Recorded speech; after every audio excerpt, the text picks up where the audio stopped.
Um colega jornalista colombiano da Rádio Caracol nos envia informações direto de La Unión. Nos arredores do acidente, os moradores já prestam homenagens à equipe de Chapecó. Los hinchas de Atlético Nacional se solidarizan con la tragedia que ha ocurrido aquí en el departamento colombiano con el equipo brasileño. Don Juan David ya llegó con un mensaje de solidaridad para el equipo, para el pueblo brasileño. ¿De qué se trata? ¿Cuál es el mensaje? El mensaje es, vinieron por un sueño, partieron como leyendas. Descansen en paz. Lamentamos la noticia, esperamos ver un equipazo también compitiendo con un equipazo que es nacional. Nos mandamos condolencias a la familia, al equipo, al club. No nos esperamos esta trágica noticia para nosotros. Yo soy hincha del Nacional, pero también adoro el espectáculo del fútbol. Y créame que estamos sin palabras de expresar lo que sentimos con esta lastimosa tragedia y esperamos de que se le sumen y le den la copa que se la merecen. Este equipo se merece esa copa y se merece ese sueño también. Olha, depois da tragédia, a gente vive um momento de solidariedade, uma hora de apoio às vítimas dessa tragédia. Douglas, no mundo do futebol, os clubes também estão demonstrando solidariedade, né? Verdade, Fabian. Inclusive, alguns clubes já sugeriram à CBF que nos próximos 3 anos a Chapecoense dispute a Série A do Campeonato Brasileiro sem ter o risco do rebaixamento. Aqui comigo, ao vivo no RBS Notícias, está o comentarista esportivo Rodrigo Faraco. Faraco, depois de uma tragédia como essa, que pegou todos nós de surpresa, como um time pode se reerguer? Olha, Douglas, eu acho que o futebol nessas horas ele fica pequeno, mas ao mesmo tempo ele mostra a sua grandeza, né? Fica pequeno em comparação ao tamanho da tragédia que atingiu a Chapecoense e a cidade de Chapecó, mas ele se mostra grande justamente em ações como essa. Iniciativas de clubes como o Corinthians, como o Palmeiras e até de clubes de fora do Brasil, de emprestar jogadores à Chapecoense para que ela possa começar uma reconstrução. E ao mesmo tempo essa questão de entender o mérito desse time, da história que ele construiu nos últimos anos, para oferecer a ele essa possibilidade de jogar por mais 3 temporadas o Campeonato Brasileiro sem correr o risco de rebaixamento. Essa disputa seria inédita, né, para o futebol catarinense. Essa final da Sul-Americana, a chegada de um catarinense, de um time catarinense à final da Sul-Americana era inédita. A Chapecoense estava construindo uma história diferente, não só para o futebol catarinense, para o futebol brasileiro. Um clube do porte da Chapecoense fazer o que ela tem feito nos últimos anos fica realmente para a história, independentemente da realização ou não agora dessa decisão. Quais times já disseram, Faraco, que vão emprestar jogadores, enfim, para a Chapecoense voltar às disputas? Há uma manifestação coletiva, na verdade. Corinthians, Palmeiras, São Paulo, o próprio Flamengo. Então, os grandes times do Brasil estão se solidarizando com a Chapecoense e colocando à disposição. Até um exemplo muito curioso, o Libertad do Paraguai colocou todo o time dele titular à disposição da Chapecoense. Então, uma ação diferente, né? A solidariedade está vindo de diversos lugares do mundo. Você falou aí da organização da Chapecoense. Os gestores também deixam um legado, né? Deixam. Acho que isso é o que fica como marca, apesar de termos perdido as pessoas que realizaram essa história, mas a marca fica muito forte. A gestão da Chapecoense nos últimos anos, ela é exemplo em Santa Catarina e passou a ser exemplo para todo o país. A Chapecoense veio nos últimos 5 anos mostrando como se faz futebol com poucos recursos, mas futebol sério, bem feito, bem realizado e com resultado dentro de campo. Obrigado, Faraco, pelas informações. E o presidente da Federação Catarinense de Futebol, Delfim de Pádua Peixoto Filho, também morreu no voo. A reportagem é de Bianca Ingleto. Um cara apaixonado por futebol. Vivia intensamente as derrotas e as vitórias dos times catarinenses. Antes de voar para a Colômbia com a delegação da Chapecoense, Delfim comentou o ótimo momento do nosso futebol. Olha, é realmente para Santa Catarina, o futebol catarinense, um momento único, um momento importante, e nós esperamos que outros também sigam e consigam fazer o que a Chapecoense fez. Delfim foi um profissional inquieto em todas as áreas que atuou. Foi advogado, professor de direito, vereador em Itajaí e deputado estadual. Mas foi no futebol que ele ficou conhecido no Brasil inteiro. Delfim sempre gostou de futebol. Na época da faculdade de Direito, chegou a jogar na seleção catarinense de futebol e foi jogador aspirante do Avaí. Na década de 80, assumiu a presidência do Clube Marcílio Dias, de Itajaí, depois a vice-presidência da Federação Catarinense de Futebol e, em 1985, a presidência da federação. Foram 31 anos à frente do futebol catarinense. Um homem que mudou o futebol de Santa Catarina, fez aparecer no Brasil inteiro. Na sede da federação, em Balneário Camboriú, hoje o clima foi de muita tristeza. Amigos e colegas de trabalho comentaram a perda. Eli convivia com Delfim diariamente como motorista. Foi ele que deixou o presidente em Florianópolis, onde começou a viagem para a Colômbia. Dei o último aperto de mão nele, na porta do elevador. Ele conversou comigo, me fez uns pedidos antes de eu apertar o quarto andar. E desejei uma boa viagem para ele. Depois dali, infelizmente, a gente recebe essa notícia fatídica. Um fim trágico para um homem que já entrou para a história do futebol. Ele morreu fazendo aquilo que ele gostava. Os clubes sempre convidavam ele para ir junto nas delegações, nesses jogos mais importantes. E ele foi convidado dessa vez pela Chapecoense, infelizmente, né, para um fim que nós não prevíamos e não queríamos, que é muito triste para nós nesse momento.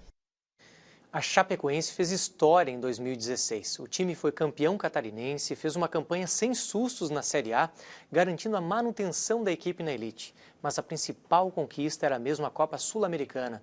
Nunca um time de Santa Catarina chegou tão longe em uma competição internacional. Agora, o que resta é a lembrança de um grupo que vinha orgulhando o estado e o país. 22 jogadores estavam a bordo do avião que caiu próximo a Medellín. 3 sobreviveram. O lateral Alan Ruschel, que teve fraturas na coluna e foi submetido a uma cirurgia. O goleiro Jackson Follman, que teve uma perna amputada. E o zagueiro Neto, o último a ser encontrado com vida. Estavam no voo os atacantes Ananias, Kempis, Lucas Gomes, Tiaguinho e Ailton Canela. Os meias Arthur Maia, Gil, Matheus Biteco, Sérgio Manuel e Josimar. Os laterais Denner, Jimenez e Matheus Caramelo. E os zagueiros Felipe Machado, Marcelo e William Tiego.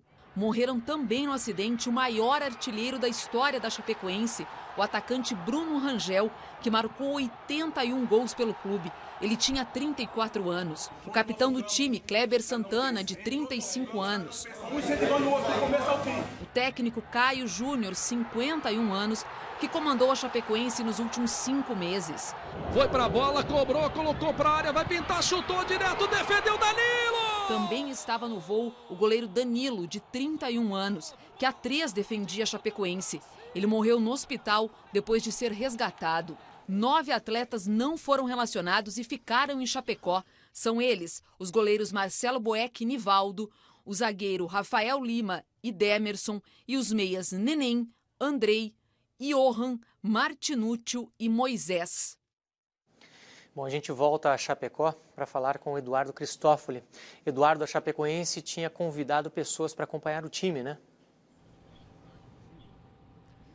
Tinha sim, Fabião, uma forma de homenagear quem tanto fez e ajudou a construir essa história. Pelo menos 3 ex-presidentes estavam no voo e também o atual presidente, o Sandro Palaoro. Sandro Palaoro, que é considerado um dos responsáveis por esse crescimento da Chapecoense, né? E um grande administrador. Tanto que foi o convidado do painel SC que dá certo aqui de Chapecó. E além deles, também tínhamos 21 colegas nesse voo. Entre eles, personalidades como o Mário Sérgio, ex-seleção brasileira, também foi técnico do Figueirense e atualmente era comentarista do canal Fox Sports. E da RBS, tínhamos 5 profissionais nesse voo. Na contramão do que fazemos todos os dias, hoje a vontade era não levar a história ao ar. Mas essa história do Giovanni Klein, como a gente queria assistir no ar, ficou para os arquivos. Tá voando em campo. Voando em campo estava esse moleque, no auge da profissão, 28 anos. No último dele, saiu do Rio Grande do Sul para cobrir a Chapecoense na RBS TV. Uma das companheiras de trabalho virou também a parceira de casa. Assim ficava difícil se concentrar ao vivo. Oi, Bela. Boa tarde para você, boa tarde para todos que acompanham. Bem mais sério, ele gravou o último boletim antes de embarcar no aeroporto em São Paulo. Essa voz é do Djalma. Dos 35 anos de vida, ele passou 13 na RBS TV. Um dos mais experientes, não por causa do tempo de casa. Lembram daquela torcedora fofa do Figueirense? Ela tava animada. Pois é, o Djalma era aquele cara que fazia render a matéria quando apertava o botão. Dava até o fôlego pelo melhor ângulo. Corre, Djalma! Nesse outro vídeo, ele aparece um pouco antes de embarcar. Do avião, mandou recado. E nós somos a alegria da equipe da Chapecoense. Ele está puxando música e tudo já. O Djalma deixou 2 filhos, de 5 e 12 anos. Não é à toa que o Bruninho foi convocado para essa transmissão. Para o nosso técnico de externas, não tinha tempo ruim. Essa era a segunda casa dele nos últimos 4 anos. Trabalhou nas coberturas mais importantes da RBS TV, como as eleições e, mais recentemente, o programa Bem-Estar da Globo, gravado aqui em Floripa. Essa mensagem foi enviada para o chefe dele pouco antes dessa última viagem para a Colômbia. No fim das contas, pagou um bom excesso de bagagem por excesso de precaução com os equipamentos. Ele não deixaria faltar nada. Nosso menino exemplo, de apenas 25 anos, aparece nestas imagens antes de embarcar. Estamos indo ali para acompanhar a festa do Avaí. Nem parece que torcia para o Figueira, né? Em 6 anos de empresa, o Podiak, ou Podi, passou de assistente de conteúdo para repórter esportivo mais experiente do Diário Catarinense. Tava com 26 anos, emagreceu pra caramba nos últimos tempos. Andava felizão porque voltou a jogar futebol. Mas também adorava o tênis. Virou até meme ao lado da figura mais conhecida desse esporte e nem se importou. É que, sabe aquele cara queridão? Era o Podi. Uma unanimidade. Num grupo de amigos, ele confessou um pouco antes de viajar com a Chape. Eu tô muito feliz. Espero que dê tudo certo e que eu consiga fazer um grande trabalho. Quem também estava amarradão era o Lion. Olha só a comemoração quando ele ficou sabendo da ida para a Colômbia. Que massa, valeu pessoal, vamos Chape. Era a viagem mais importante nos 2 anos de Globoesporte.com. Ele foi chamado lá do Rio Grande do Sul para cobrir a Chapecoense quando o time começou a se destacar. Com 29 anos, estava ensinando jornalismo online em uma faculdade de Xaxim. Um cara tranquilo, boa praça, brincalhão. O campo é bom, mas no videogame... não sei, né? Vamos ver aí.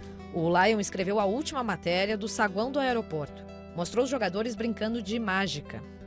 Hoje não dá para fazer mágica e apagar essa tragédia. Para os nossos colegas, muito obrigada.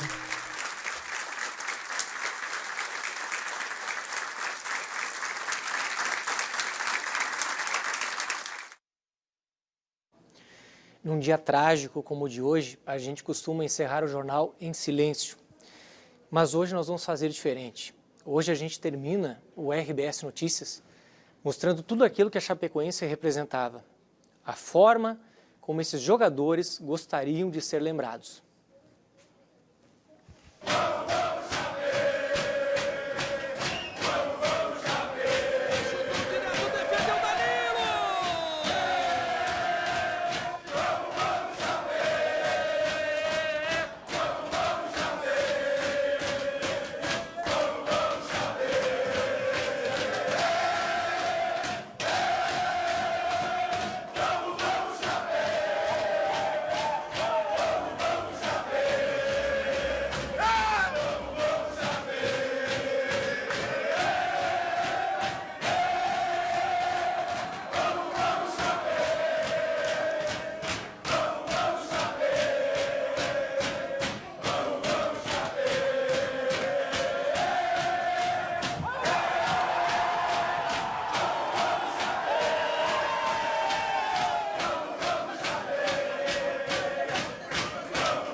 RBS Notícias. Oferecimento Residencial Castel Franco.